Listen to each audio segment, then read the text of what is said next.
Allez vous faire foutre. Waouh, ça commence fort. Et c'est pourtant avec ce type de phrase que le célèbre sociologue youtubeur Stéphane Edouard cartonne sur une plateforme qui m'est chère, YouTube. Et quand je dis cartonner, c'est même plus que ça. Des centaines de milliers d'abonnés, un ratio nombre de vues abonnés impressionnant. Une communauté qui attend avec impatience les analyses du sociologue. Et pourtant, même si le sociologue évoque à de nombreuses reprises les relations entre le sexe féminin et masculin, il ne fait pas dans la dentelle. Il les cache et le cache paix. Avec ses points de vue tranchés, il est devenu une référence sur YouTube, mais pas que, puisque la télévision a fait régulièrement appel à ses talents d'analyste. Être cash, être clivant, c'est son fond de commerce, mais pas que. Il a su utiliser une stratégie de communication de marque qui est ancestrale, qui attire autant qu'elle repousse. Là, c'est le moment où vous dites « Mais qu'est-ce que c'est donc ?» Eh bien, c'est ce que nous allons voir en détail aujourd'hui. Vous êtes sur la chaîne du Disrupteur. Attachez vos ceintures. Bien que la chaîne de Stéphane Edouard possède plusieurs centaines de milliers d'abonnés, certains d'entre vous ne le connaissent certainement pas. Donc, laissez-moi vous le présenter, ou plutôt voici comment lui-même se définit. Je suis un homme qui fait de son mieux pour expliquer, décoder, analyser les incompréhensions mutuelles entre les deux sexes. En bref, je traduis la logique féminine en langage masculin et la logique des hommes en langage féminin. C'est donc un spécialiste des relations homme-femme et inversement. Dieu sait que ça peut être compliqué à décoder. Il est également auteur de plusieurs livres sur le sujet. Le mieux que je puisse vous recommander est d'aller faire un tour sur sa chaîne YouTube pour vous faire une idée de son travail. Attention, c'est un style particulier auquel on adhère ou pas du tout. D'ailleurs, au début où j'ai connu cette chaîne, j'ai trouvé ça chiant, puis au fur et à mesure, j'ai saisi la qualité du fond. Nous parlerons de la forme par la suite. De plus, le personnage de Stéphane Edouard est très clivant. On l'aime ou on le déteste. Il n'y a pas d'entre-deux. Il fait parler avec ses prises de position radicales. Une marque se construit avec des prises de position claires et précises. Le public ne veut pas de position tiède, insipide ou sans saveur. Sinon, il est clairement impossible de savoir qui vous êtes et ce que vous faites. C'est vrai, c'est difficile de s'exposer ainsi. Surtout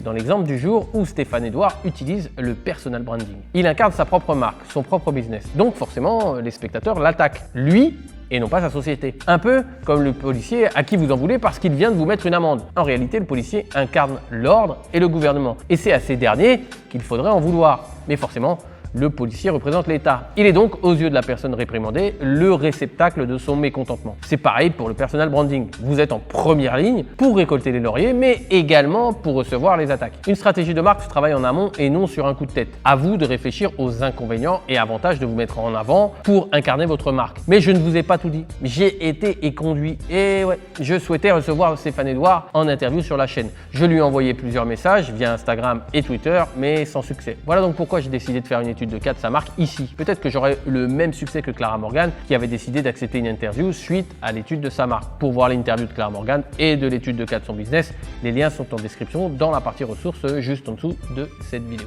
Alors Stéphane Edouard utilise une méthode bien connue pour attirer un public de plus en plus nombreux, la fameuse technique du...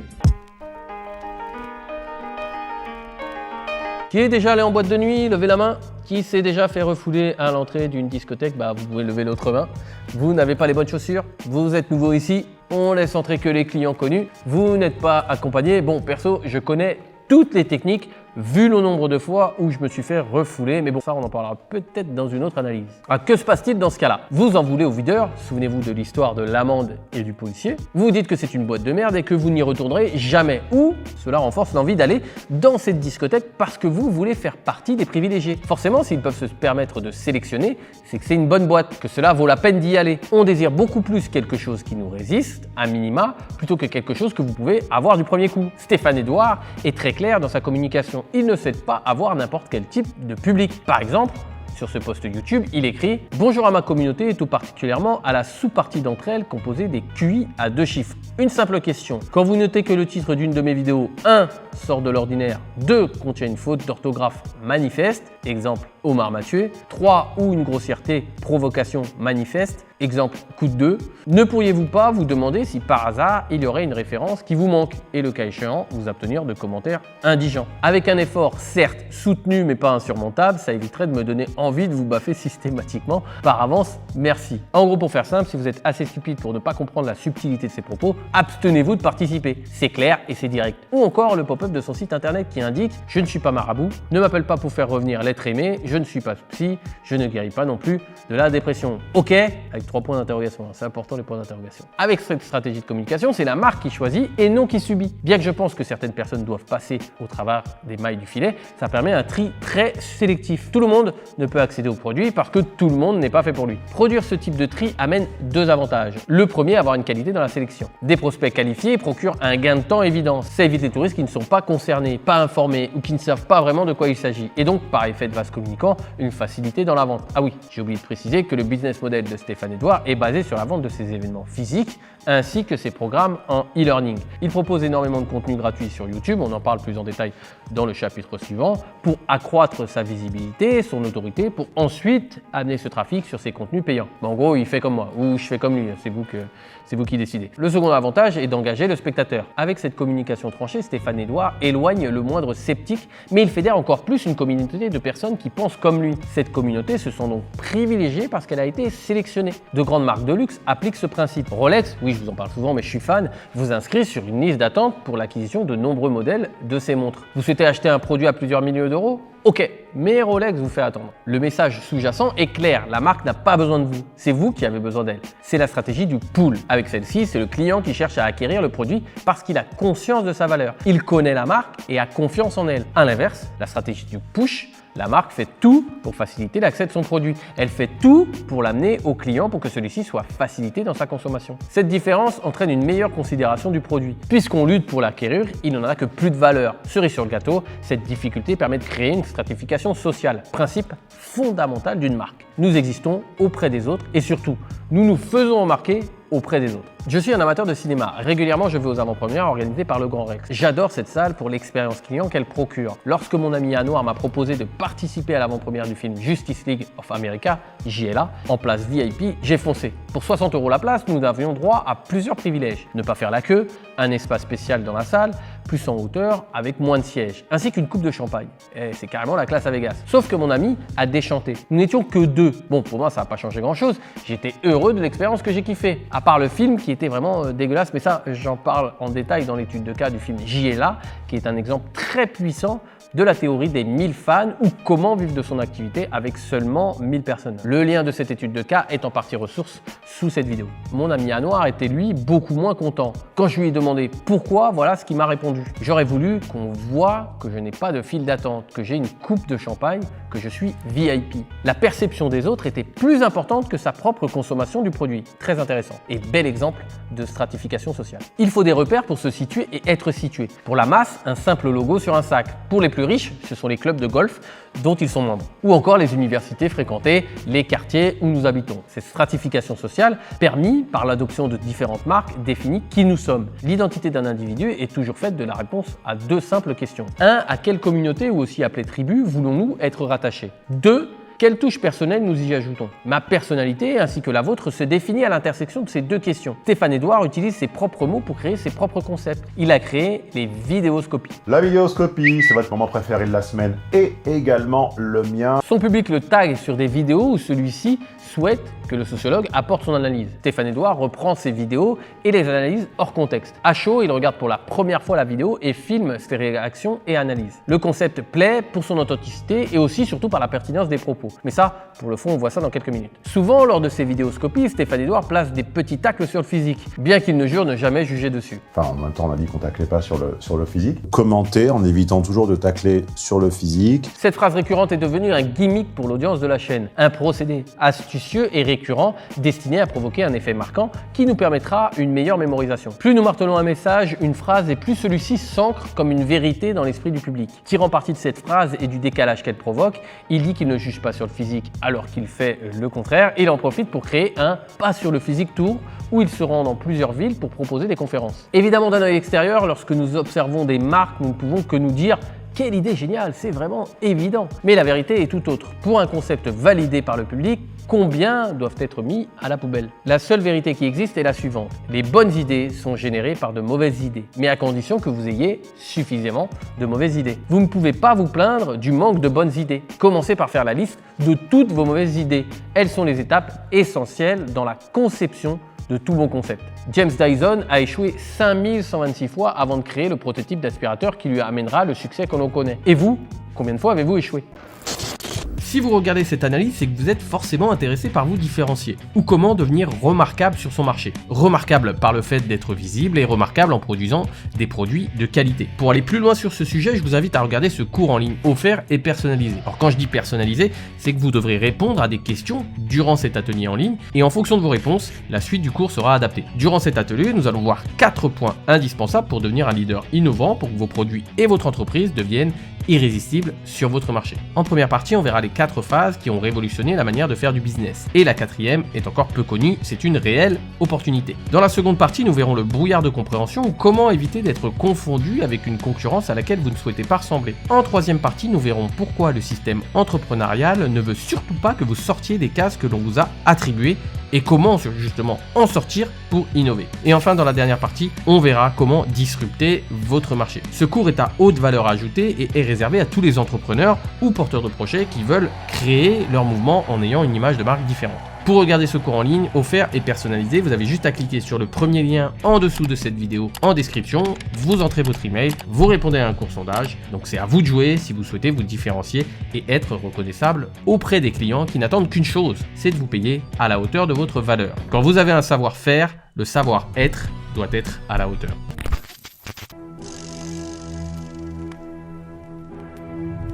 Alors c'est bien beau d'appliquer la stratégie du pool pour sélectionner vos clients, mais encore faut-il exceller dans ce que vous proposez. Reprenons l'exemple de notre ami Stéphane. Il publie très régulièrement du contenu sur sa chaîne YouTube, 1 à 2 fois par semaine. Bon, c'est un gros rythme. La difficulté se situe à bien doser entre fournir de la quantité et ne pas baisser la qualité. En ce sens, Stéphane Edouard produit des vidéos assez longues de 2 types. Celui que nous avons vu auparavant, avec des contenus à chaud dans ses vidéoscopies, et un autre style avec des analyses contextualisé qu'il prépare en amont. On sent une réelle expertise et aussi, surtout, un point de vue très tranché. C'est un gros travail de régularité et de qualité. Qu'on aime ou non, on ne peut pas dire qu'il n'y a pas un réel travail de fond. En traitant des sujets chauds d'actualité, le féminisme, le wokisme, la politique, avec un point de vue tranché, Stéphane Edouard suscite la polémique ou non. Ce que j'entends ici, c'est que dans les 2 cas, ça fait parler. Parler ceux qui sont d'accord avec lui et ceux qui ne le sont pas. Voire même de créer des tensions dans les commentaires en alimentant des débats infinissables, mais tellement utiles pour signifier à YouTube que votre vidéo suscite de l'engagement et donc qu'elle doit être recommandée. Ces sujets attisent la conversation et les prises de position.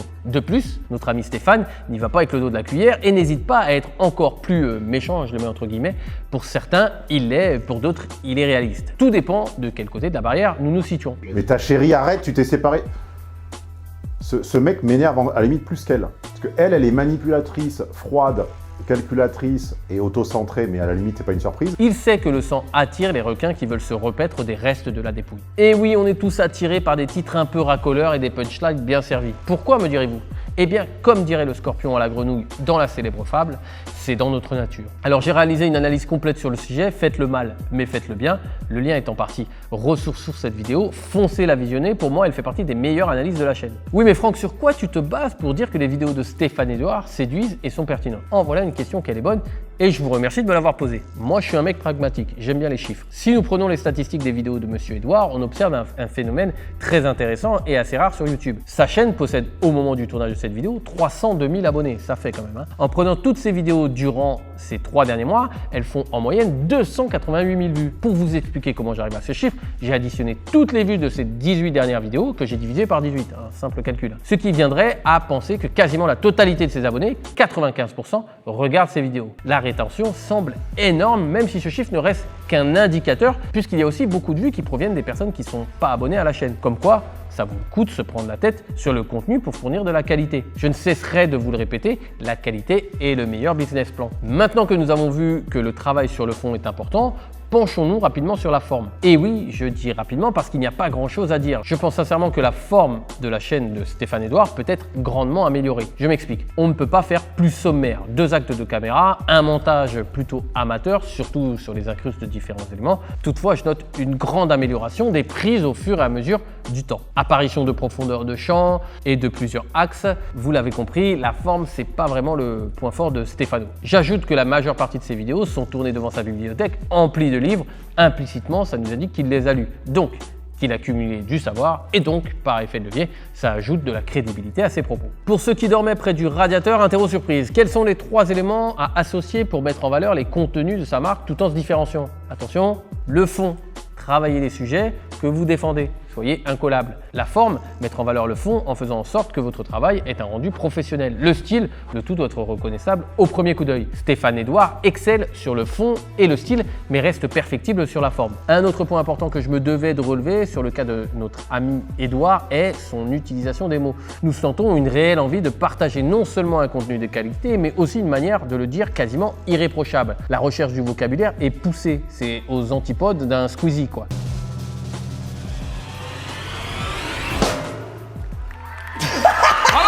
Là encore, ce procédé amène un triple d'audience. Les commentaires d'ailleurs vont en ce sens. Pour la plupart, bien écrits avec un bon niveau de syntaxe et de vocabulaire. Et quand Stéphane Edouard partage les mails qu'il reçoit, nous voyons le même phénomène. En gros, il attire des personnes qui lui ressemblent et qui partagent ses valeurs. Tiens, mais ne serait-ce pas les principes d'une marque ? Transmettre des valeurs au sein d'un message pour fédérer une communauté qui s'agrège autour de celle-ci. Tout a l'air de fonctionner à la perfection pour Stéphane Edouard, sauf que un grain de sable va venir s'enrayer dans la machine bien huilée. Grain de sable qui a bien failli le faire tomber à jamais dans les limbes de YouTube. En 2016, Stéphane Edouard participe à la première saison d'un programme télévisé, Marié au premier regard. Très rapidement, plusieurs médias vont fouiller dans les arcanes des vidéos de sa chaîne ainsi que sur son site pour en extraire des conclusions visant à le discréditer. Le site TF1 Info titrera « Marié au premier regard sur M6, le sociologue Stéphane Edouard n'est-il qu'un affreux macho ?» Et plusieurs autres sites relaieront l'info, peut-être même sans contrôler la véracité des faits. C'est un peu le principe des médias à l'ère moderne. Allez vite pour avoir la primeur de la pseudo-info. Pour ceux que ça intéresse, j'ai réalisé une analyse complète sur ce type de médias, le lien est en description dans la partie ressources juste en dessous de cette vidéo, c'est comme d'hab. Idéal pour ceux qui veulent apporter de la nuance dans leur jugement et comprendre les principes de l'innovation parce que oui, les médias d'information en continu sont une innovation. Interrogé par 20 minutes sur cette vidéo, Stéphane Edouard se défendra. Il faut bien distinguer la posture de travail de l'humain. Je suis en empathie avec toute personne qui souffre. La posture du sociologue est de ne jamais prendre pour argent comptant quelque chose qui est déclaratif. Les gens mentent et il est très difficile d'établir des constats indubitables sur du déclaratif. La télévision est à double tranchant. Elle apporte encore une grosse visibilité, une grosse crédibilité. Pour cela, il suffit de voir le nombre de pages de vente qui indiquent « Vu sur TF1 » ou tel média, même si ce sont de très courts passages ou des apparitions tarifées. Le problème de la télévision est que nous sommes quasiment obligés de lisser toutes les aspérités qui font de nous des personnes intéressantes. Sans aspérité, nous sommes tous lisses et insipides. Personne n'est intéressé par quelque chose d'insipide et de sans saveur. Heureusement sur YouTube, il est encore possible, pour le moment, de mettre ces aspérités en avant. Voilà pourquoi aujourd'hui, si vous possédez une marque, de n'importe quelle taille qu'elle soit, modeste ou plus conséquente, vous devez de vous pencher sur YouTube ou un autre réseau social qui vous paraîtrait cohérent dans votre stratégie de communication de marque. Personnellement, j'ai choisi uniquement YouTube parce que je trouve que c'est à ce jour la seule plateforme où l'on peut développer du contenu long et de qualité. De plus, qui est référencé sur Google. Si on peut bien voir une qualité chez Stéphane Edouard, c'est qu'il a oublié d'être con. Bon, certains diront qu'il est condescendant, mais cette caractéristique participe au tri qu'il souhaitait opérer et dont on a déjà parlé précédemment. Il a su utiliser ce drama pour asseoir sa crédibilité. Si l'on cherche à l'interdire, c'est donc qu'il dit des vérités. Un bon drama fait vendre et fait parler. Il fera régulièrement le point de son procès sur sa chaîne YouTube. Bon, alors, vous êtes un certain nombre à avoir exigé d'être tenu au courant des aventures du procès. Lui permettant au passage de créer du contenu et encore une fois d'agréger sa communauté autour de ses valeurs. Suite à ce tapage médiatique, je ne pense pas qu'il aura à nouveau l'opportunité d'utiliser la télévision, bien qu'il soit depuis passé à Balance ton poste. Très bon passage où il arrive à placer quelques bonnes punchlines cinglantes malgré son court temps de parole. Mon voisin de droite aurait été une femme et un homme de 55 ans lui aurait passé la main sur la cuisse, vous auriez le CSA au cul, cher ami. Un autre youtubeur célèbre, Marvel Fitness, était tombé sous les coups d'un procès médiatique. Aujourd'hui, il a quand même fait son retour sur YouTube, bien qu'il en fût interdit, profitant au passage de la notoriété que ce pseudo bad buzz lui a conféré. Comme dirait mon pote Léon, qu'on parle de moi en bien ou en mal, peu importe, l'essentiel c'est qu'on parle de moi. Ou encore, mon autre pote du 9.5, William, aime-moi ou déteste-moi, les deux sont en ma faveur. Si tu m'aimes, je serai toujours dans ton cœur. Si tu me détestes, je serai toujours dans ton esprit.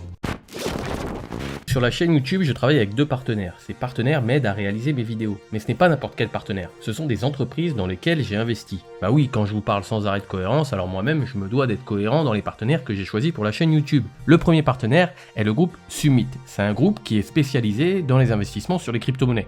Pour faire clair et pour faire bref, ça fait plus de 2 ans que j'ai investi dans ce service et j'en suis très content puisque j'arrive à un rendement moyen de 4,4% par mois pour cette période avec un pic de rendement à 11,64%.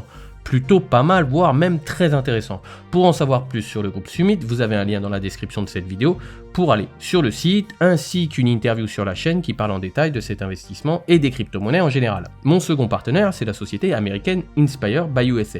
Cette société est américaine, mais ses fondateurs sont français et elle travaille quasiment qu'avec des Français. Inspire by USA propose une solution innovante, 100% e-commerce, automatisée avec des stores Amazon.